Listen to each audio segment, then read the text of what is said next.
Alhamdulillahi wahdahu la sharika lahu wassalatu wassalamu ala man la nabiyya ba'da. Ishraq Salah. The time of Ishraq is 15 to 20 minutes after sunrise.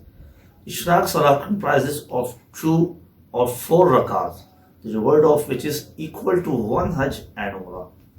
Hazrat Anas radiyallahu ta'ala reports that Rasulullah sallallahu alayhi wasallam has said, whoever performs the Fajr Salah with Jamaat and thereafter remains seated in the zikr of Allah subhanahu wa ta'ala until the sun has risen and then performs 2 rakats of Salah will attain the reward of 1 Hajj and Umrah.